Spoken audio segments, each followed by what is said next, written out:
A God-fearing person. Oh. Si Daniel ha? Kung sa'yo si Daniel? Kung sa'yo siya? Yung kuya. Oh. Kung sa'yo si Daniel, Oo, may nandito sa Ginoo.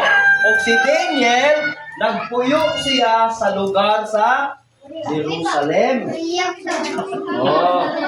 Wala din sa gapuyo sa lugar sa tuburan. Dili dito si Daniel nga yung tapad. Kung dili, si Daniel nagpuyo sa Jerusalem. It means naa sa dito nagpuyo.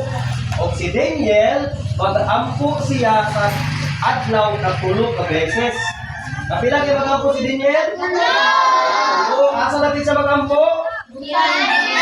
Kailangan balay. Asa nagpuyo siya? Wala sa tuburan. Nasa Jerusalem. Kinsa ganyan nagpuyo sa Jerusalem? Si Daniel. Nagpuyo siya sa Jerusalem. Kung umali ana, ang panghitabo siya ang kinabuhi, natong isgutan karon, kininaa siya sa sitwasyon, ganaa sa uban aning duha ano. Kinsa gini? Lion. Si Lion King. Ang lion o ang lioness. Sa ganang lioness gani? Babae na siya nga lion o ang mama.